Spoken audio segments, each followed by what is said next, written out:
بسم اللہ الرحمن الرحیم۔ لقد کان لکم فی رسول اللہ اسوۃ حسنہ، یقیناً تمہارے لیے رسول اکرم صلی اللہ تعالی وسلم کی زندگی میں بہترین نمونہ ہے، تمہارے لیے مثال ہے۔ رسول اکرم صلی اللہ تعالی وسلم کی تواضع،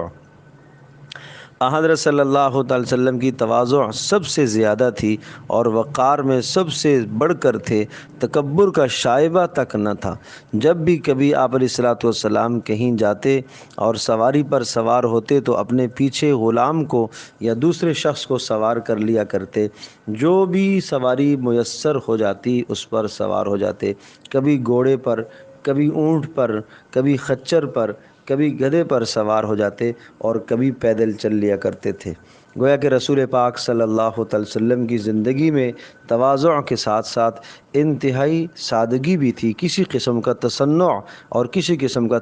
تکلف نہیں تھا۔ جو چیز اپنی ضرورت کو پورا کرنے کے لیے میسر ہو جاتی سہولت سے، اس سے اپنی ضرورت کو پورا کر لیا کرتے تھے۔ یعنی سواری میں آپ علیہ الصلوۃ والسلام نے تینوں قسم کی سواریوں کو اپنایا ہے۔ اعلیٰ سواری پر بھی سوار ہوئے، جو اس وقت کی سواری گھوڑا سب سے اعلیٰ سواری سمجھی جاتی تھی۔ متوسط سواری پر بھی سوار ہوئے، اونٹ اور خچر یہ متوسط سواریاں تھیں اس وقت کی، اور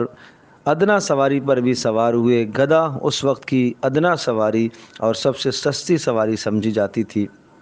تو حضرت صلی اللہ تعالی وسلم نے اس مبارک عمل سے امت کو یہ پیغام اور سبق دیا ہے کہ اعلیٰ قسم کی سواری اگر آپ کو میسر ہو جائے، چاہے وہ کسی بھی شکل میں ہو، اعلیٰ سواری اگر میسر ہو تو اس پر سوار ہو کر کسی قسم کا تکبر دل میں نہ پیدا ہو، غرور اور گھمنڈ پیدا نہ ہو کہ میرے پاس اتنے اسباب موجود ہیں، اتنا پیسہ موجود ہے۔ اور متوسط سواری ہو تو وہ بھی رسول پاک صلی اللہ تعالی وسلم کی سنت ہے۔ اور اگر کسی کے پاس اعلیٰ اور متوسط کی گنجائش نہیں ہے، ادنا قسم کی سواری اختیار کر لیتا ہے، تو وہ بھی اپنے دل کے اندر کسی قسم کی تنگی محسوس نہ کرے اور یہ سوچے کہ رسول پاک صلی اللہ تعالی وسلم نے بھی تو سب سے ادنا سواری کو بھی، کمزور سواری کو بھی آپ علیہ الصلوۃ والسلام نے اختیار فرمایا ہے۔ اور جس شخص کے پاس نہ اعلیٰ نہ متوسط نہ ادنا ہو تو اس کے لیے پیارے پیغمبر صلی اللہ تعالی وسلم کا اسوہ حسنہ یہ ہے کہ آپ علیہ الصلوۃ والسلام کبھی کبھی پیدل بھی چل لیا کرتے تھے۔ تو ہمیں بھی پیدل چلنے میں کسی قسم کی عار محسوس نہ ہو،